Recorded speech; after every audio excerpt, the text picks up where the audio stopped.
नमस्कार, बैनरेज ग्रुपचे सत्य को जानो न्यूज में आपका स्वागत है। दर्शकों, आज हमें गोंदिया में और गोंदिया के अमरजी वराड़े जो कि महाराष्ट्र प्रदेश कांग्रेस कमेटी के सचिव है और पिछले विधानसभा चुनाव जो है वो कांग्रेस से लड़ चुके हैं। ऐसे समय में विधानसभा चुनाव लड़े जिस समय में गोपाल दास अग्रवाल जो कि कांग्रेस से 15 साल आमदार रहे गोंदिया से, वहां एकदम से एकाएक बीजेपी में गए और उस समय कांग्रेस के पास में नेता असमंजस में आए थे कि कौन विधानसभा चुनाव लड़ेगा या कांग्रेस लड़ेगी या नहीं लड़ेगी। ऐसे कांग्रेस के तकलीफ के समय में अमरजी वराड़े इन्होंने विधानसभा चुनाव लड़ने की तैयारी दिखाई और विधानसभा चुनाव लड़े और उन्हीं के बदौलत जो है गोंदिया में कांग्रेस टिक पाई और रिकवर हो पाई। और आज गोंदिया में कांग्रेस की एक मजबूत पकड़ है और मजबूत तरीके से गोंदिया में आज कांग्रेस दिखाई दे रही है। तो ऐसे शख्स के साथ में जो कि इस विधानसभा चुनाव के लिए भी उन्होंने पक्ष को आवेदन किया है, वो अभी इच्छुक उम्मीदवार है। तो ऐसे शख्स के साथ में हम मुलाकात लेने जा रहे हैं। हमारे सवाल इस प्रकार है कि किस मुद्दों को लेके वो विधानसभा चुनाव में उतर रहे हैं, इसके पूर्व जो विधायक है उन्होंने किन विकास कामों को नहीं किए जो वो विकास काम करने के लिए उम्मीदवारी मांग रहे हैं। अगर विधायक बनेंगे तो वो किस बातों पर काम करेंगे, इन सवालों के साथ में उनसे मुलाकात लेने जा रहे हैं। तो सबसे पहले वराड़े साहब, हमारे सत्य को जानो न्यूज में आपका स्वागत है। नमस्कार, धन्यवाद। सबसे पहली बात यह है कि आपने इस बार विधानसभा चुनाव लड़ने के इच्छुक उम्मीदवारी का जो पक्ष को आवेदन किया है, तो कौन सी ऐसी बात है कि आपको विधानसभा चुनाव लड़ने के लिए प्रेरित कर रही है? देखो, राजकारण ये हमारा व्यवसाय नहीं है। आज तक जिन लोगों ने यहाँ पर वैधानिक पदों पे चुनकर लोगों के मतों से गए, उन्होंने उसको अपना व्यवसाय बना लिया और इसी के खिलाफ में चुनाव लड़ने की बात करते हैं कि अगर लोक प्रतिनिधि है तो लोक प्रतिनिधि एक आदर्श के रूप में युवाओं के लिए, सब लोगों के लिए, समाज के हर घटक में कोई आदर्श के रूप में आना चाहिए, दिखना चाहिए। ऐसा कौन सा काम है कि जो यहाँ के विधायक ने, चाहे पिछला विधायक हो, उसके पहले के विधायक हो, इन लोगों ने राजकारण को अपना बिजनेस बना लिया। बिजनेस से पैसे कमाना और वो पैसे से राजकारण करना, 5 साल छोटे मोटे चुनाव लड़वाना और वही जीते हुए लोक प्रतिनिधियों के भरोसे फिर पैसे कमाना। ये चक्र जो है, वो चक्र में कुछ लोग जो रहते हैं, 5-50-100 लोगों की टीम जो रहती है, वो निश्चित रूप से फायदेमंद रहती है। उनकी हालत बदली हुई दिखती है, उनकी परिस्थितियां बदल जाती है। 5 साल के नगर सेवक के टर्म में, जिला परिषद के टर्म में, ग्राम पंचायत के सरपंच के टर्म में, एपीएमसी के संचालकों के रूप में। लेकिन वो लोग जो एपीएमसी के संचालक बनते हैं, जो नगर सेवक बनते हैं, जो जिला परिषद के सदस्य बनते हैं, जो पंचायत समिति के सदस्य बनते हैं, उन्होंने जिस वादों के साथ में जनता से वोट मांगा था, उस वोटों के साथ में वो न्याय दे पा रहे क्या, न्याय कर पा रहे क्या? यह सही एकदम प्रश्न है, क्योंकि हर आदमी की खरीद फरोख्त चल रही है। आज गठबंधन की राजनीति में नगर पालिका, नगर पंचायत, ग्राम पंचायत, सब जगह मेंबर खरीदने का काम चल रहा है। ऐसे समय में आज गोंदिया विधानसभा की अगर बात करें तो ये 3,20,000 के वो मतदार संघ है। इसमें आप देखेंगे कि गोंदिया में क्या हाल बेहाल है। जो भौगोलिक परिस्थितियां हैं, छोटा सा विधानसभा का क्षेत्र, किंतु गोंदिया नगर पालिका इतनी पुरानी नगर पालिका है। आज गोंदिया नगर पालिका में मेरा दावा है कि आप कहीं पर भी आधा किलोमीटर का रास्ता दिखा दीजिए जिसमें गड्ढे ना हो, कहीं पर भी। करीब करीब गोंदिया शहर का इंटरनल नेटवर्क जो है, इंटरनल 200 किलोमीटर का है, रोड नेटवर्क का इंटरनल। वो 200 किलोमीटर में आधा किलोमीटर आप रास्ता दिखा दीजिए कि जो आधा किलोमीटर का रास्ता में एक भी गड्ढे ना हो, आज भय मुक्त होके अपने फैमिली के साथ में मोटरसाइकिल से प्रवास कर सके, साइकिल से डबल सीट घूम सके। ऐसा एक रास्ता बता दीजिए। तो अभी आपने बोले कि 200 किलोमीटर का इंटरनल यानी अंतर्गत रास्ते का जाला है, तो विधायक बनने के बाद में आप किस तरीके से वो उसके लिए निधि लाओगे और किस तरीके से आप रोड को बनाओगे?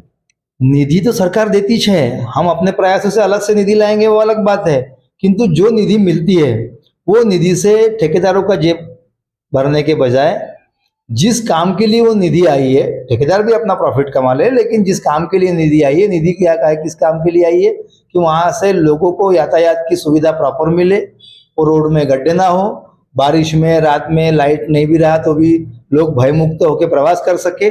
ऐसे काम करने की हम कोशिश करेंगे। यानी आपका ये कहना है कि अभी जो काम हो रहे हैं लेकिन ठेकेदार को कमीशन देने के चक्कर में काम जिस तरीके से होना चाहिए उस तरीके से नहीं होते और वो कुछ दिनों में उखड़ जाते हैं और गड्ढे होते हैं। कमीशन ठेकेदार को नहीं, कमीशन आमदार को।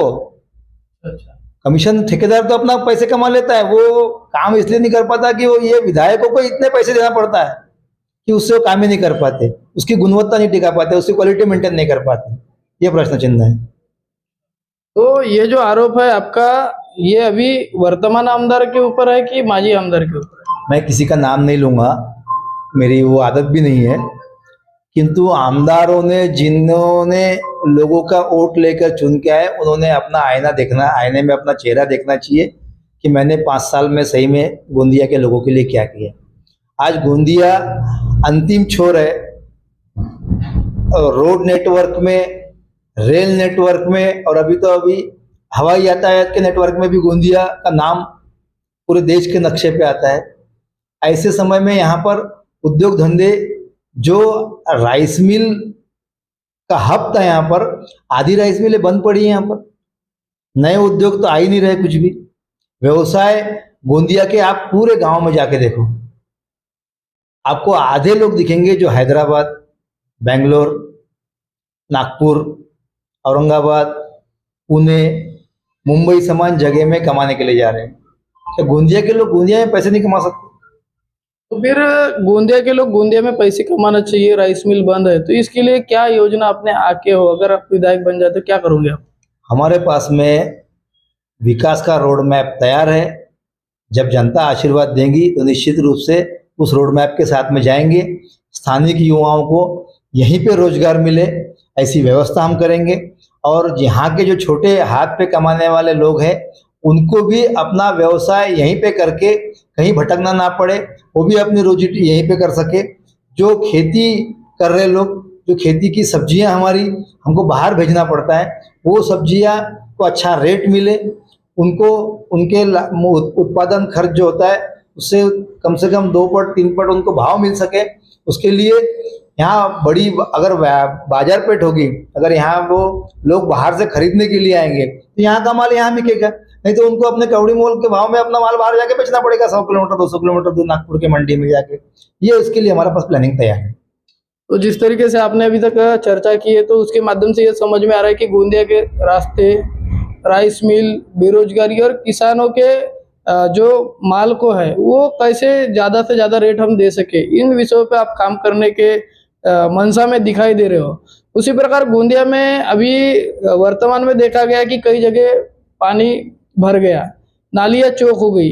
दूसरी समस्या गोंदिया में सबसे बड़ी ये है कि छोटा पुल टूटा हुआ है, और इस विषय को लेकर वर्तमान विधायक भी उपोषण पे बैठे थे। तो इस कारण से गोंदिया कहीं ना कहीं 2 भागों में बटे समान हो गया, या फिर अगर जाना आना है तो 1-1.5 किलोमीटर का चक्कर ज्यादा मार के आना पड़ता है। तो इस विषय पर आपने क्या सोच रखे हो?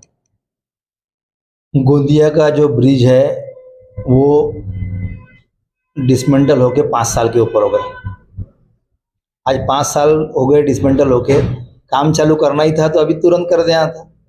आइन चुनाव के समय में लोगों को दिखाने के लिए एक्टिंग करके अल्टीमेटम दे के काम चालू कराना, ये कोई बात थोड़ी हुई। अगर जिस समय कोई भी प्रशासन जो रहता है, जब अपनी तैयारी, तभी अपन पुराना मकान तोड़ के अगर नया मकान बनाना है अपने को, तो पुराना मकान कब तोड़ते हैं अपन? जब अपने को नया मकान का अपना मैप तैयार है, मैप सैंक्शन है, अपने पास में पूरी फंडिंग की व्यवस्था है, अपना मटेरियल स्टॉक हो गया है, उसके पहले अपन इमीडिएट मकान तोड़ते, डिसमेंटल करते, वहां पर नया जो प्लानिंग की अपन ने उस हिसाब से मकान बनाते। तो वैसे ही अगर ये 3 साल अभी तक के तो पुलिया चालू होके यहाँ की यातायात शुरू हो जाना था। इतना सेंसिटिव मुद्दा है। आज गोंदिया के लोगों को कितनी तकलीफ होती है। यहाँ से हॉस्पिटल, सारे हॉस्पिटल उस साइड में है।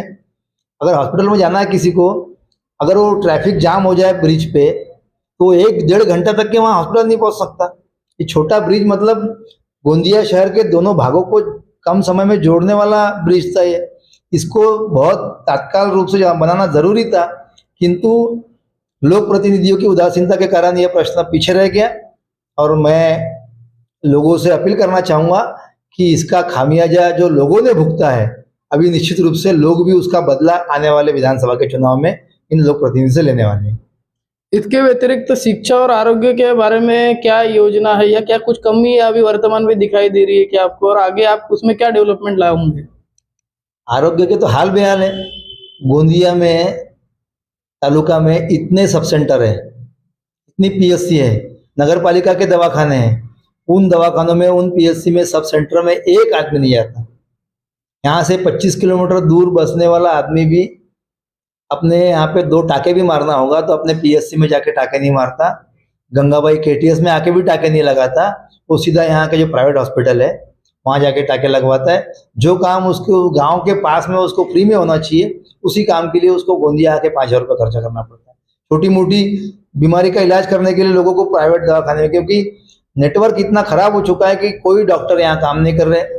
डॉक्टर जाके साली पगार लेने का काम कर रहे हैं और किसी प्रशासन का किसी का कंट्रोल नहीं है। गोंदिया में आए दिन आप देख रहे होंगे कि हर एक महीने में एक नया हॉस्पिटल का उद्घाटन हो रहा है। लोग 50-100 किलोमीटर से सारे डॉक्टर लोग आके यहाँ पे हॉस्पिटल तान रहे हैं, वहाँ पे लागत लगा के वो पैसे यहाँ के गरीब लोगों से वसूल करने का काम कर रहे हैं। और इंश्योरेंस के साथ में जो लोग टाइप है उनका तो ठीक है, लेकिन जो बेचारे ग्रामीण अंचल के लोग हैं जिनका इंश्योरेंस नहीं है, उनके इतने हाल बेहाल है कि हर गोंदिया में करीब 1,000 से ऊपर मरीज है जो अपने घर का सोना गहना, ब्याज के पैसे, कोई आदमी प्रॉपर्टी, कोई आदमी मोटरसाइकिल कार ये जाकर गिरवी रखता है या इमीडिएट दवाखाने के बाहर उसको बेचता है। उसका भी एक बहुत बड़ा रैकेट है। हर हॉस्पिटल के बाहर में ग्रामीण अंचल से आए हुए लोगों के मजबूरी का फायदा उठा के उनसे उनकी ज़रूरी जो चीज़ है जिनके भरोसे वो चल रहा है उसको आधे रेट से भी कम में खरीद के उनकी तात्पुरती गरज पूरी करने का काम वहाँ पर आर्थिक रूप से लोग कर रहे हैं, ये मजबूरी का फायदा उठा रहे हैं। ये सबसे पहले बंद होना चाहिए और ये निश्चित रूप से हम बंद करेंगे। इसके लिए क्या योजना है आपके पास में बंद करने के लिए? कुछ गरज नहीं है। अगर जो हमने पीएससी खोल के रखे वहाँ पर अगर जो डॉक्टर है हमारा, तो जिसको हम 1.5 लाख रुपए सैलरी दे रही है गवर्नमेंट, वो डॉक्टर अगर वहाँ पर 10 बजे से लेकर 6 बजे तक बैठ जाए, वहाँ के कंपाउंडर बैठ जाए, नर्स बैठ जाए, तो ये लोग गोंदिया आएंगे ही नहीं। तो जरूरी जो वहाँ का लोड कम हो जाएगा तो केटीएस गंगाबाई में भी हम अच्छे ट्रीटमेंट दिलाएंगे। मेडिकल कॉलेज खुल गया है यहाँ पर, मेडिकल कॉलेज में इतना सब सारे फैकल्टी के लोग हैं यहाँ पर, आंखों से लेके तो नाखून तक का इलाज हम लोग यहाँ कर सकते हैं। वो लोग जो है मेडिकल कॉलेज के, इनका अप डाउन कराना बंद कर देंगे। आधे से ज़्यादा स्टाफ नागपुर से आना जाना कर रहा है, वो भी खाली साइन मारने के लिए, एक पीरियड लेने के लिए यहाँ पे आ रहे हैं। उनका काम पीरियड लेना नहीं है, उनका काम पूरे 30 दिन यहाँ पर बच्चों को पढ़ाना और बच्चों को पढ़ाते साथ साथ में जो पेशेंट यहाँ एडमिट है उनका ट्रीटमेंट करना। उनका ट्रीटमेंट करते टाइम पे उन बच्चों को प्रैक्टिकली दिखाना कि कैसा ट्रीटमेंट होता है, क्या होता है, ये उनका काम है। लेकिन यहाँ पे 10-10 दिन भटकना पड़ता है लोगों को ट्रीटमेंट के लिए। ये अगर किए तो पूरी व्यवस्था 2 दिन में ठीक हो जाएगी और ये हम निश्चित रूप से करेंगे। वैसे ही महत्वपूर्ण बात है शिक्षा की, तो शिक्षा में आपको क्या कमी दिखाई दे रही है और क्या उसमें आप बदलाव चाहते हो, करोगे? जो बात दवाखानों की है वही बात स्कूलों की है। आज ग्रामीण में गरीब से गरीब आदमी भी देखा सीखी में और निकम्मेपन जो है यहाँ की एजुकेशन विभाग का, लोक प्रतिनिधियों का, उसके कारण जिला परिषद के स्कूल के कंपाउंड के बाहर जिसका मकान है वो भी आदमी, गरीब आदमी अपने पेट को मरोड़ के एक टाइम भूखा रह के अपने बच्चे को ऑटो से या किसी भी प्राइवेट वाहन से भेजकर गोंदिया के खाजगी स्कूलों में हजारों लाखों रुपए की फीस देके पढ़ा रहा है, इसी उम्मीद पे कि पूरा दुनिया यहाँ पढ़ा रही है, पैसे वाले लोग यहाँ पढ़ा रहे हैं, कल मेरा बच्चा यहाँ पढ़ेगा, मेरे को जमीन बेचना पड़े तो बेचूंगा, लेकिन मैं अपने बच्चों को पढ़ लिख कर बड़ा करूंगा इस उम्मीद पे। क्योंकि हम प्राइमरी शिक्षा भी उनको उनके गाँव में अच्छे दे नहीं पा रहे। जो लोग टीचर है वो प्लॉटिंग का व्यवसाय कर रहे हैं, कमीशन मिल रहा है करके, वहाँ पे एजुकेशन डिपार्टमेंट का कंट्रोल नहीं है। एजुकेशन डिपार्टमेंट से विधायकों को कमीशन मिल रहा है करके विधायक का उस पर अंकुश नहीं है। उनको सिर्फ कोई भी एजुकेशन डिपार्टमेंट की बिल्डिंग बनाना हो, तत्काल उसका प्रस्ताव मंजूर करा के उसके लिए 10 लाख 50 लाख रुपए फंड ला के वो बिल्डिंग बनाने का काम प्रायोरिटी पे करते हैं। लेकिन उस बिल्डिंग में 4 टीचर रहना चाहिए, इसकी व्यवस्था। आज जिला परिषद में 18, मेरे को परसों भी बताया नहीं, 18 स्कूलों में 17 जगह प्रभारी मुख्याध्यापक है। यह मतलब पोस्ट वैकेंट है। जब जिस स्कूल में मुख्याध्यापक ही नहीं रहेगा जिला परिषद के, वहाँ का पढ़ाई कैसे रहेगी? वहाँ के टीचर कैसे रहेंगे, ये बात समझने की है। तो इसके व्यतिरिक्त और भी कुछ योजनाएं अपने आके विधानसभा के लिए गोंदिया? देखो, गोंदिया विधानसभा जो है वो बहुत छोटा है, 20 किलोमीटर के पेरीफेरी में फैला हुआ है विधानसभा है। यहाँ पर मुबलक रूप से किसानों के लिए पानी है, यहाँ का वातावरण अच्छा है, रोड कनेक्टिविटी अच्छी है। ऐसे समय में हम सबसे बड़ा रोजगार का साधन जो है वो खेती हो सकती है। अगर हमने खेती में कॉन्सेंट्रेट किया, हमारा कृषि विभाग महाराष्ट्र गवर्नमेंट का, हमारा जिला परिषद का कृषि विभाग, इन सब अधिकारियों को लेके हमने जगह अगर 2 साल का पायलट प्रोजेक्ट बना के उसको जो रेवेन्यू मंडल है वो रेवेन्यू मंडल में डिवाइड करके अगर एग्रीकल्चर डिपार्टमेंट के साथ में बैठ के हमारी इच्छा शक्ति के भरोसे अगर काश्तकारों को प्रमोट करके हमने उनको नए खेती के लिए इंस्पायर किया और उनसे जो परंपरागत हमारी धान की खेती है वो धान की खेती में भी हमारे उत्पादन कैसा बढ़े वो उसके ध्यान अगर दिया हमने, और उनका उत्पादन होने के बाद में जो शासकीय धान खरीदी केंद्र रहता है वो शासकीय धान खरीदी केंद्र में 100% धान वहीं बिकना चाहिए। एक भी धान बाहर राइस मिल मालिकों के हाथ में या प्राइवेट दलालों के हाथ में नहीं जाना चाहिए। इतना अगर हमने कर लिया और हम करेंगे तो यहाँ के किसानों को मालामाल रहेंगे, उनके जेब भरे रहेंगे और वो अर्थव्यवस्था गोंदिया की आपस में चक्री चलती रहेगी और इसका फायदा सब लोगों को मिलते रहेगा। तो अभी आपने पक्ष को आवेदन किया, आपके साथ में 3-4 और लोगों ने आवेदन किया है और चर्चा यह भी चल रही है कि पूर्व विधायक जो कि अभी भाजपा में है, गोपाल दास जी अग्रवाल, ये भी कहीं ना कहीं कुछ दिनों के बाद में कांग्रेस में आने की चर्चा चल रही है और कांग्रेस से ही चुनाव लड़ने की चर्चा चल रही है। क्या इस बात की आपको जानकारी है? और क्या अगर ऐसा अगर हुआ और आपको टिकट नहीं मिली तो क्या आप उनके साथ में रहोगे? मेरे पास में ऐसी कोई जानकारी है नहीं अधिकृत रूप से, और यह निर्णय अंतिम पक्ष के हाईकमांड का निर्णय रहता है। हाईकमांड जो निर्णय लेंगी, मैं तो कांग्रेस का पिछले 25-30 सालों से एक सिपाही के रूप में काम कर रहा हूँ। मैंने छात्र दशा से NSUI के जिला अध्यक्ष के रूप में, युवाओं के लिए यूथ कांग्रेस के जिला अध्यक्ष के रूप में, कांग्रेस संगठन के लिए विविध राज्यों में वो काम किया। जो काम मुझे बताया गया वो मैंने किया। पिछले चुनाव में विपरीत परिस्थितियों में मुझे टिकट जवाबदारी दी, लेकिन मैं हिम्मत से चुनाव लड़ा। जो कांग्रेस की खोई हुई प्रतिष्ठा है, जिस टाइम पे लोग आते नहीं थे पार्टी में, आंदोलन हम 5 लोग मिलकर करते थे, उस टाइम पे लोग हंसते थे। आज वो लोग हमारे कामों को देख के और जो रास्ते के बाहर खड़े रहते थे वो लोग पार्टी में आने की बात कर रहे हैं, लोग पार्टी में आ रहे हैं। और आपने देखा होगा कि लोकसभा चुनाव में, जो विधानसभा चुनाव में पिछली बार पार्टी थी, उसने खराब परिस्थितियों के बावजूद हिम्मत से लोगों को जोड़ते रहा, अनेक लोगों का प्रवेश कराया पार्टी में, लोगों को विश्वास दिलाया कि कांग्रेस पार्टी ही गोंदिया में नंबर 1 की पार्टी होगी। और आज गोंदिया में कांग्रेस के प्रति विश्वास लोगों का बढ़ गया। रहा सवाल कौन आएगा कौन जाएगा, यह मेरे हाथ में नहीं है, हाईकमांड का निर्णय है। पार्टी के हित में अगर हाईकमांड कोई निर्णय लेती है तो मैं उनके साथ में हूँ, किंतु गोंदिया के लोग आयाराम गयाराम की राजनीति से अभी उब गए। इस बार आयाराम गयाराम वालों को जनता सबक सिखाने वाली है। पिछला चुनाव देखो ना आपने, दोनों के बीच में जो फाइट हुई वो दोनों लोगों ने अपने अपने पार्टियों को धोखा दिया।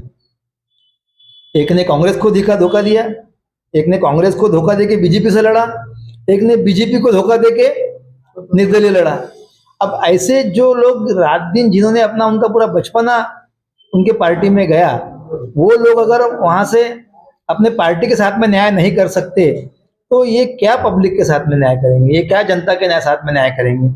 और इसीलिए इनका व्यवसाय है, इनको पार्टी के आइडल।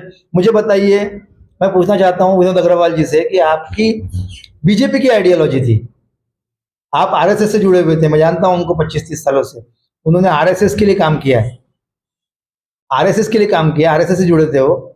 तो RSS की कुछ विचारधाराएं हैं अपनी, कांग्रेस के खिलाफ में है, लेकिन उनकी अपनी विचारधारा है। एक दिन में उनकी विचारधारा कैसी बदल गई कि उन्होंने RSS के विचारधारा को त्याग करके इंडिपेंडेंट चुनाव लड़ लिया। मैं पूछना चाहूंगा गोपाल अग्रवाल जी से, 27 साल जिस पार्टी में आप रहे, कांग्रेस का तिरंगे पे लपेट के जाऊंगा आपने बोला था प्रताप लॉन में, ऐसे कैसे आपने विचारधारा बदल दी, और आप ऐसे कैसे तैयार हो गए बीजेपी के लिए? या कुछ लोग राका से कांग्रेस में आए, कुछ लोग और कहीं गए, कुछ लोग सेना में जा रहे हैं, कुछ लोग कहीं जा रहे हैं। ऐसा नहीं होता। राजकीय पक्षों में हम जब काम करते हैं, उनके ऑर्गेनाइजेशन को काम करते हैं, तो हमारी कुछ आइडियोलॉजी, हमारी खुद की और पार्टी की आइडियोलॉजी का मेल बनता है, तब जाके हम किसी पार्टी पॉलिटिक्स को चुनते हैं कि मैंने कांग्रेस के लिए काम करना, मैंने शिवसेना के लिए काम करना, मैंने राष्ट्रवादी के लिए काम करना, मैंने बीजेपी के लिए काम करना। लेकिन एक दिन में ऐसे मतलब कपड़ा शर्ट उतार के रखते हैं अपन, उस टाइप से ये लोग पार्टी को त्याग करके कोई कांग्रेस में प्रवेश कर लेता है, कोई बीजेपी में चले जाता है, कोई राष्ट्रवादी में चले जाता है, कोई सेना में चले जाता है। और हंसी तब आती है कि ये सारे लोग, तमाम लोग, कुछ लोग कांग्रेस में अभी आ गए हमारे यहाँ, कुछ लोग कांग्रेस छोड़ के चले गए, ये सारे लोग, इन लोगों ने पार्टियों से कुछ न कुछ लिया है। अपने पिछले दिनों में, पिछले वर्षों में किसी ने नगराध्यक्ष पद का चुनाव लड़ा, किसी ने नगर सेवक का चुनाव लड़ा, किसी ने विधायक का चुनाव लड़ा, किसी ने जिला परिषद का चुनाव लड़ा, कुछ लोग चुन कर आए, कुछ लोग हार गए। जो लोग जिन लोगों को पार्टियों ने सम्मान किया दूसरे लोगों को छोड़ के, आप उन पार्टियों को धोखा देते हैं, तो आप निश्चित रूप से, वो कितना भी बखान करे, कितने भी होर्डिंग लगाए, कितना भी पोस्टर दे, कितना भी अच्छा भाषण दे, लेकिन जो अपने माँ समान पार्टी को बाद में मौसी बोल देते हैं, वो व्यक्ति, वैसे इंसान अपने मतदाताओं के साथ में, अपने मतदार संघ के साथ में न्याय नहीं कर सकते। तो ऐसे सारे परिस्थितियों में इस विधानसभा चुनाव को लेकर आप हमारे चैनल के माध्यम से जनता को क्या संदेश देना चाहोगे? मैं जनता को इतना ही कहना चाहूँगा कि अपना ईमानदार लोक प्रतिनिधि चुने। लोक प्रतिनिधि चुन के आने के बाद में अगर वो 20 लाख की गाड़ी में घूम रहा है, 50 लाख की गाड़ी में घूम रहा है, वो अगर 5,000 रुपये का शर्ट पहन रहा है, 2 लाख की घड़ी पहन रहा है, 20,000 रुपये की जूते पहन रहा है, तो उसका सपना होना चाहिए कि मेरे मतदार संघ के हर युवाओं ने भी ऐसे ही कपड़े पहनना चाहिए, ऐसी गाड़ी में घूमना चाहिए, ऐसा ही घड़ी पहनना चाहिए, ऐसे ही जूते पहनना चाहिए महंगे महंगे। तो ये मैं जिस स्टेज पे पहुंचा हूँ, क्योंकि विधायक हो चाहे कोई भी पदाधिकारी हो, उसको ऐसे तो ये सब काम करने के लिए तो पैसे मिलते नहीं है, उनको मानधन मिलता है, तो फिर ये पैसे आते कहाँ से?